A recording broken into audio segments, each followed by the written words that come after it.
Welcome to Chain Reaction, the Foreign Policy Research Institute's flagship network of podcast series examining the political, security, economic, and social trends shaping Europe and Eurasia.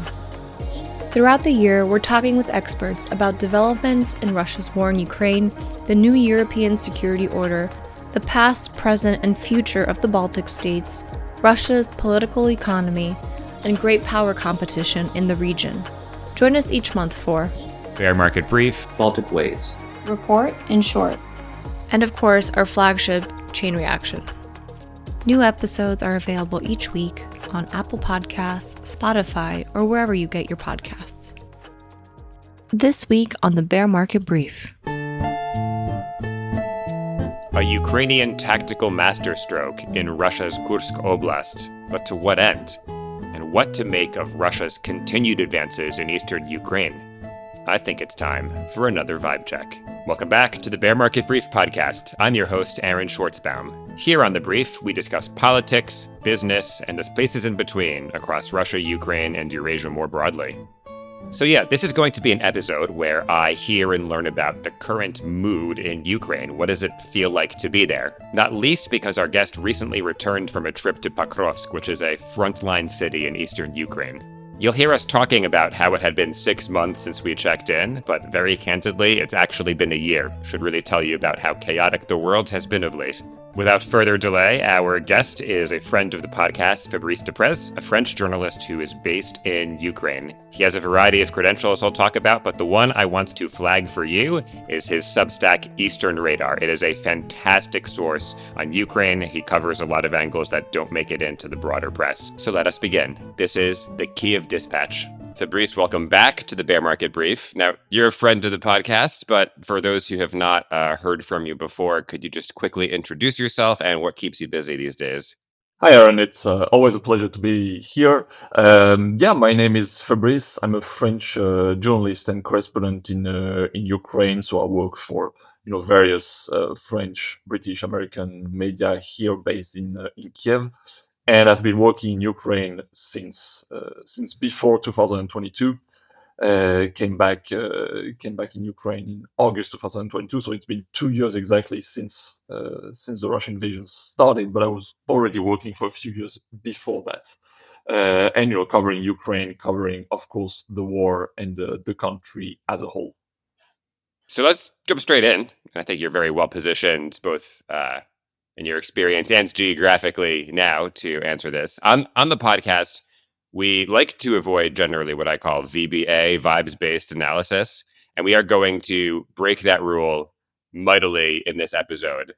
I want to ask you about the current vibe and mood, I guess in Kyiv specifically, but broadly in the country. It's been about half a year since we talked, so tell me what Ukraine feels like these days.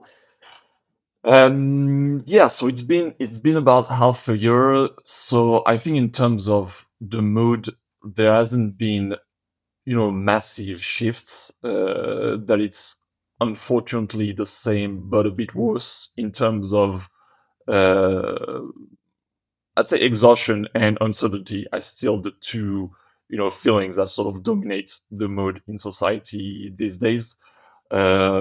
In the past 6 months since we last talked, there was a series of strikes on energy infrastructure, which has actually been a huge deal. It's been much worse than in the winter of 2022, which I think not many people expected. On the contrary, because the winter of 23-24 was actually pretty quiet in terms of Russian strikes. So, there was this feeling that, all right, we got past the winter, now it should be fine.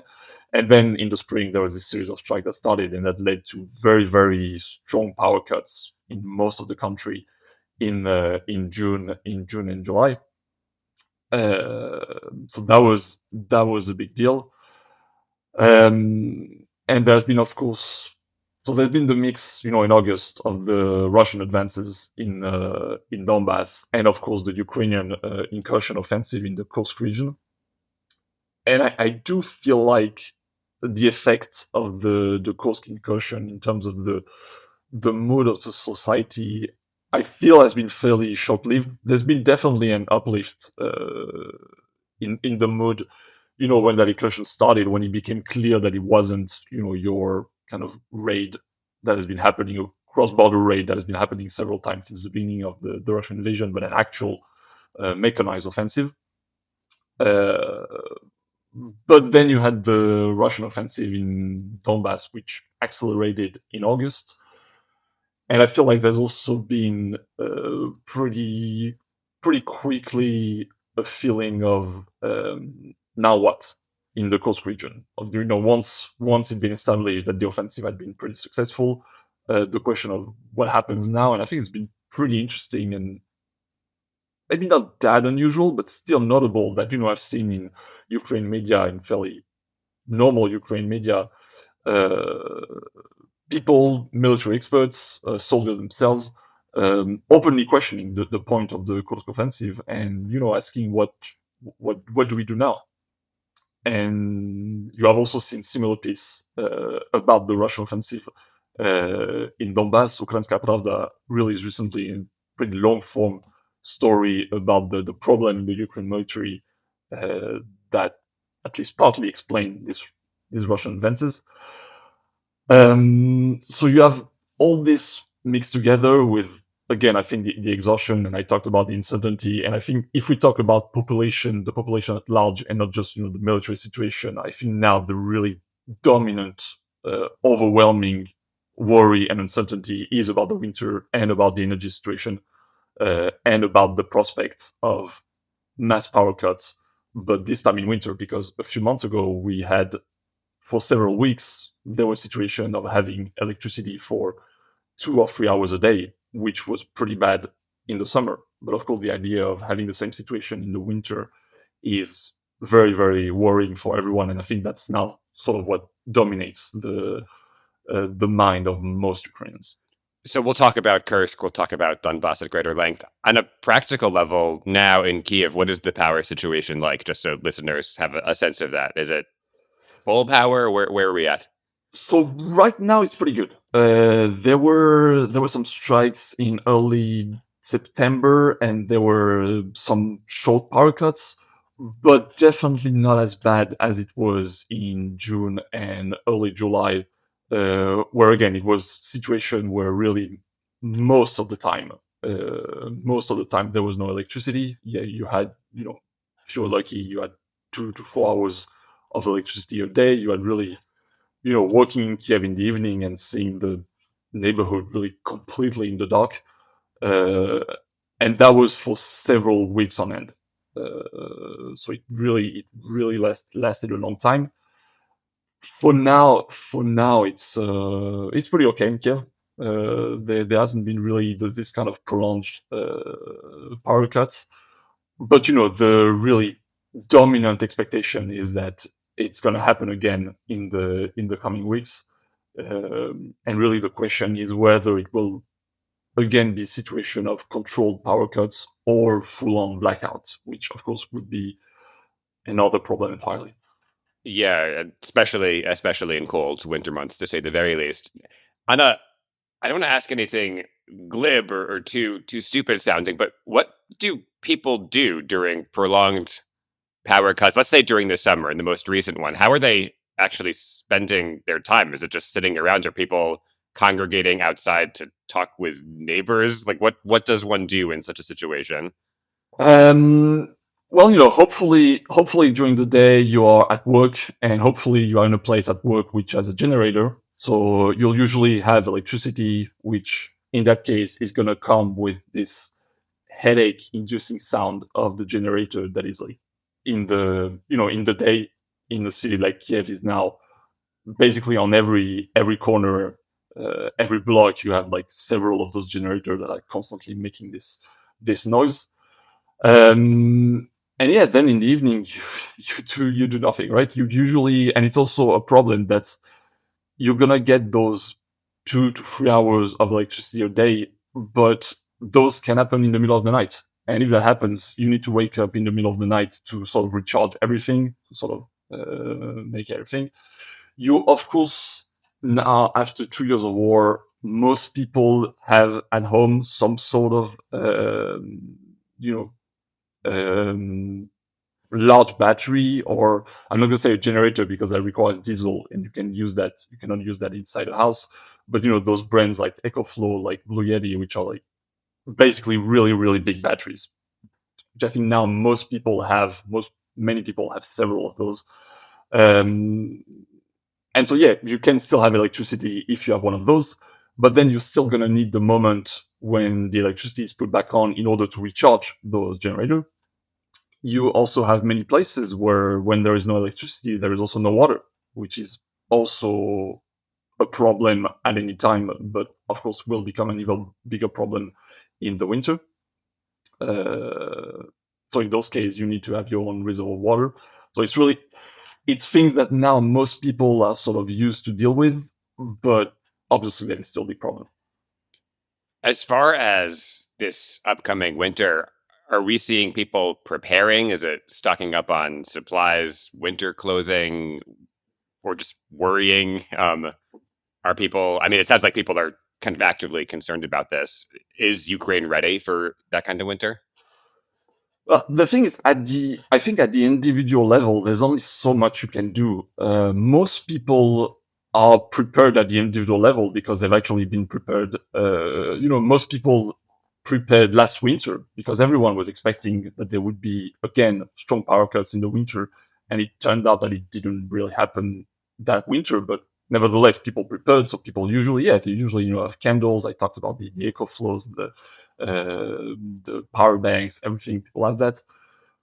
But at some point, if you are in a situation where there is, like, let's imagine like a really, really bad scenario of having 2 hours of electricity a day for several weeks, at some point you can't really, unless you have your own house, in the countryside, and you have like solar panel and you have like big diesel generators. If you are in your own flat in the city, and even with power banks, even if you are equipped, there's some point where you're not going to have any heating, you're going to be in the cold. You start having the if there is no hot water, you can have the pipes that start to freeze, that can start to blow up, that kind of stuff. And obviously, as an individual, you can't really prepare for that, right? So I think, yes, people are prepared in the sense that they do what they can do, but you can't really prepare against like a catastrophic scenario where you would have little to no electricity for several weeks. Yeah, understood. Is there thought, and this has kind of occurred to me, something I think about, has it been discussed the notion that Ukraine could do the same thing back to Russia? Is that looming? And it's more of like a military question, but is that kind of in the public conscious? Good question. I don't feel like that has been uh, a big focus. It does need to be said that in the country, the long range strike campaign is sort of the one bit of positive news. I would think that's the thing that Ukraine is obviously doing pretty well and is pretty successful at, and that's something that I think is tends to be good news for the population. I'm not sure there has been focus specifically on like power generation, power plants, that kind of stuff. Maybe except for closer to the Russian border. I feel like the focus has been more first on oil infrastructure. Obviously, we've seen the huge strike on the ammunition depot in the Dversk region, if I'm not mistaken. Um, so on more military targets. Um, yeah, I don't think that has been a focus, but it could definitely happen. Well, let's use that as a great kind of segue pivot point to talk about some of the military news and happenings. We will focus on, I guess, a positive initial story for Ukraine in Kursk, where yet a chunk of the oblast seemingly was seized in this offensive, large scale offensive. People thought it was a raid, as you said, and turns out to have been a little more systematic. Captured a couple of major towns, if not cities. We are hearing, and you, I think, talked about this, like questions about the larger logic of this. As far as you're concerned, or as far as you've read, what do you think this was about? Why did Ukraine try to capture a part of Russia? Are we going to see referendums now, a people's republic, and the Russian style of trying to seize territory? I do not think we're going to see referendums. I think Ukrainians are enjoying very much the sort of, I think it's British journalist Sean Walker who talked about this mirror trolling campaign that Ukraine is doing, like jokingly referring to, the Kursk Narodnaya Respublika, which is obviously just trolling. I don't think there is any intention in that. I haven't ever heard anyone in Ukraine expressing any desire to keep those territories, which is actually interesting because I have heard people mentioning, and you see people mentioning the fact that those territories didn't used to be part of Ukraine in a sort of political sense, but those territories were populated by Ukrainians. I think that's an historical fact, and there's been in fact referenced Ukraine soldiers who were there said that they talked to people who were speaking in Surgic or even in Ukrainian, people who understood Ukrainian. So there is this feeling, but nevertheless, there is no intention of annexing or having territory, having referendum in those territories. I think the goal of the offensive was first to sort of change the narrative, achieve some kind of initiative, achieve some kind of surprise, maybe with the hope of sort of shaking things up inside Russia, maybe with the hope of creating some kind of waking up Russians, if I can put it that way. I also think a big objective was very likely to try to divert Russian forces from the Donbass front, and in particular from the Pokrovsk direction elsewhere, in that case to Kursk.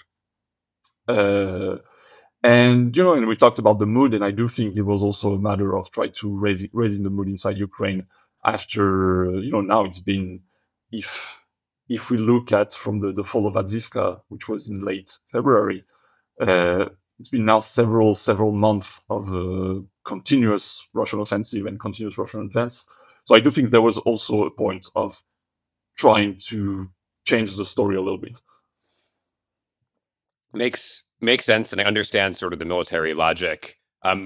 As far as analysis, though, you mentioned that people are kind of openly questioning the logic of this. I think one of the things we'll see, and we can transition to Eastern Ukraine next after this, is that Russia didn't wind up diverting a ton of forces from Eastern Ukraine. So why are people now questioning, besides that answer, questioning the logic of this offensive? Yeah, I try to be careful on the topic of whether that objective of diverting resources worked, because I think it's not very clear. It seemed to be at the beginning that indeed that that hadn't worked. That Putin even openly said, "Oh, we know they're doing this to divert forces, and we're not gonna take the bait." Essentially, at the same time, it does seem that Russia has diverted some amount of forces toward Kursk. The question, of course, is whether that was worth it, right? Because Ukraine obviously used several of its own brigades and very highly trained, very highly experienced brigades to do this Kursk operation. So, was the trade-off worth it? Is not clear to me, and I think it's clear that there are many people, including Ukraine, who are openly questioning that, and beyond that, who are openly questioning, the question of what do you do once you have achieved this? Do you stay there and sort of dig up and then try to stay there as long as possible, which seems to be what's going on? I know there were people who were more advocating for, okay, we got kind of a big victory. We've shown that we can still fight. Now let's just pull back before we are ejected back, because then that would be a defeat and that wouldn't look very good. This seems not to be what Ukrainian command has chosen to do. But yeah, there is a lot of debate on that. Let's transition to East Ukraine, not least because you were just there. So there's a lot of talk about Russia's ongoing offensive and the city of Pokrovsk. I think before we talk about what's happening on the front, and I really want to ask you about the feeling, mood, and vibe in a city that is increasingly under very direct threat. Could you just explain to listeners what Pokrovsk is? Why does it matter? What is it like? What would someone who's never heard of Pokrovsk or has only read the word but doesn't have any sense of the city itself? Why does this all matter? So, in the context of the war, Pokrovsk matters, or I want to say mattered past, because it was for the Ukraine army a very convenient logistical hub. So, if you look on the map, you have this road that goes very directly from Dnipro, it's the big Ukraine city on the bank of the Dnipro River, and that goes straight to Pokrovsk. And there is also a railway that goes straight there. And then once you're there, you have roads that pretty much go to north as well as south. So that covers pretty much the entire southern area of the Donbas front, more or less from Donetsk to Vuhledar. So this was a very good place to bring ammunition, equipment. This was also a very good place to assemble men. You had many soldiers who were doing rotation. When they were taking some rest, they would take some rest in Pokrovsk before going back to the front line. And I say that in the past because now Russian forces are about 8 kilometers from the city, and that logistical role is mostly over now because most of the roads that were used to transport equipment, men, ammunition to those frontline areas are now under Russian fire. If not under Russian control, they're at least under fire. So you can't really. They're still used, of course, but you can't really just use like your big trucks. It's now a completely different situation when you take like small trucks and you drive extremely fast, and it's a lot more dangerous. So it's not really the same logic anymore. Obviously, in terms of having manned rotation, when I was there, I did meet with some soldiers who still sort of took some rest in houses in the city, but they were telling me that they were actually had started looking for other places because this was becoming a frontline city, and so you can't really rest in an area that is being shelled pretty much constantly. So yeah, it mattered a lot because of this logistical role. I think now, and with the usual caveat that I'm not a military expert, but I think now from what I've been told and what I've read, that it now matters because behind Pokrovsk, you just 20 kilometers behind Pokrovsk, you have the border of the Dnipro Oblast. So the Donetsk Oblast ends just 20 kilometers behind Pokrovsk.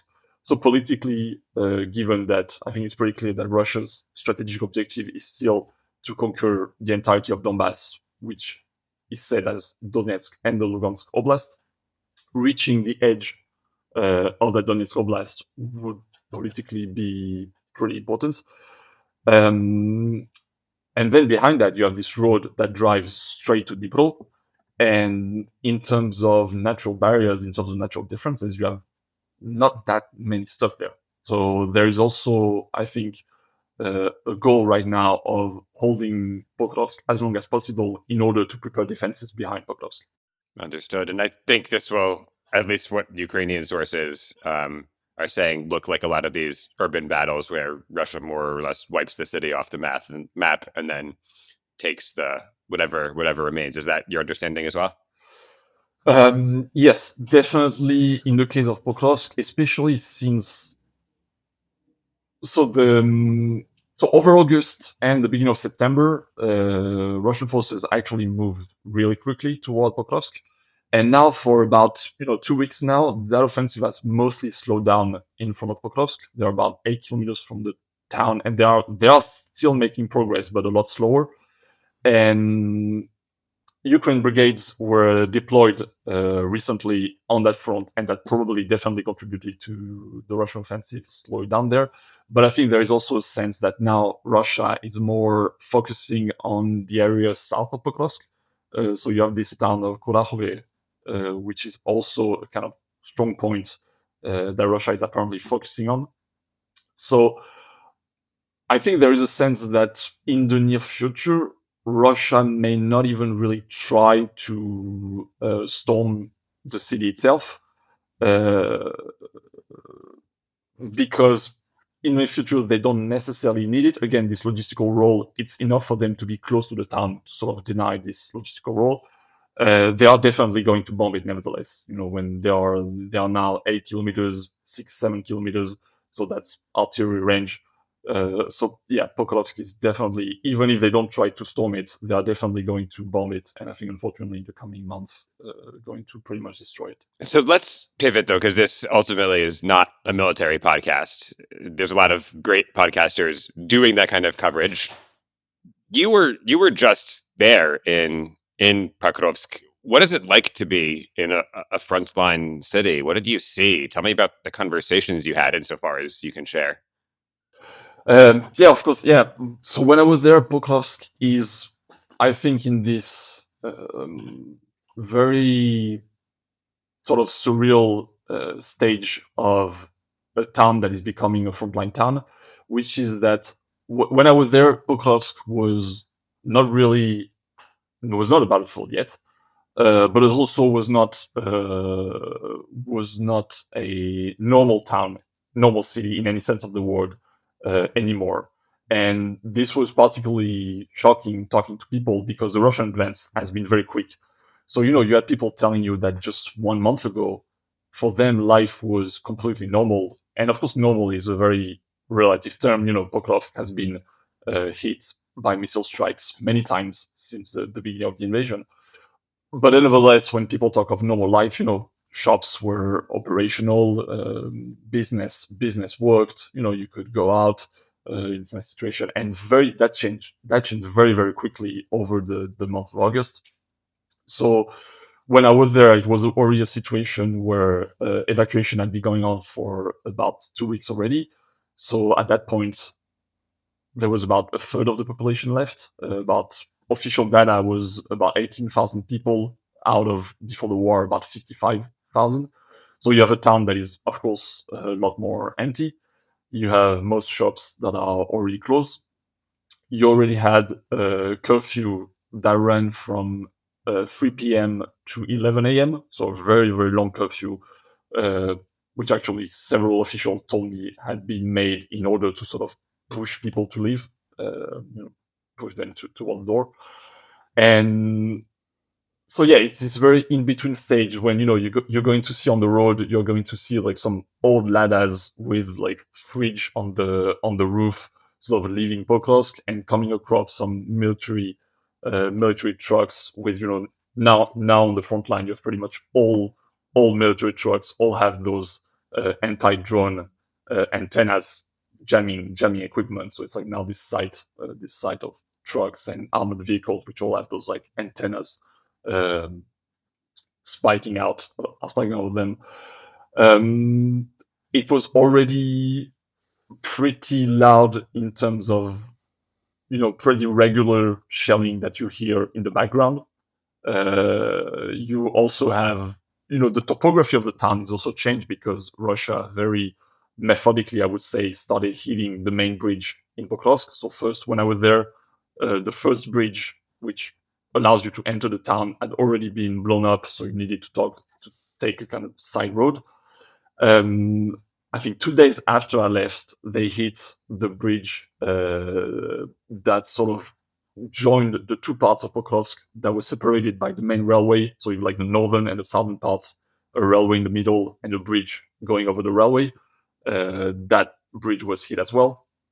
And you also had the bridge linking Pokrovsk to Mirnograd, which is a small city about 3 kilometers from Pokrovsk. And that bridge was hit as well. So you get this feeling of sort of preparations, right? When you hit bridges like that, it's like with a clear idea in mind. Um, and yeah, people leaving, people refusing to leave. Unfortunately, that's now a very very common sight, and this general feeling that it's pretty much the end. What I talked about how Pokrovsk is probably going to be shelled to complete destruction in the coming month. That's the overwhelming feeling for most people. A couple more questions for you today. there's a lot of discussion here in policy circles about aid to Ukraine and long-range weapons versus Bradley vehicles and ammunition, but it seems like the analytical community, excuse me, has really focused on the big thing that Ukraine lacks most of all is manpower, and that Zelensky has been very loath to actually draft more men, younger men particularly, into the military. Is that read correct in your understanding? And what are the current politics of mobilization or yep, I've seen plenty of videos, probably some of them pushed by Russian bots of, men getting put into vehicles to be drafted to the front line. What is the social feeling about that? Um, Complicated question, of course, especially complicated that we, for pretty obvious reason, we don't really have any data on, on mobilization. I know I was recently wondering aloud with some colleagues, just the question of like how men are being chosen for mobilization. You usually receive a draft letter, how that is being decided, who gets a draft letter and who doesn't. And as far as I know, there is no public answer about that. And of course, we don't know how many men are being mobilized. We do have hints. It seems several officials have said that mobilization has definitely increased in the past month, in particular since a new law has been passed. Um, but yeah, it's sort of difficult to talk about like trends. How much is it? We can definitely say that yes, it's unpopular. There is actually no doubt about that. Um, it's all the more unpopular that it's also now commonly said that now most people, now everyone who was sort of eager to join the military has already joined.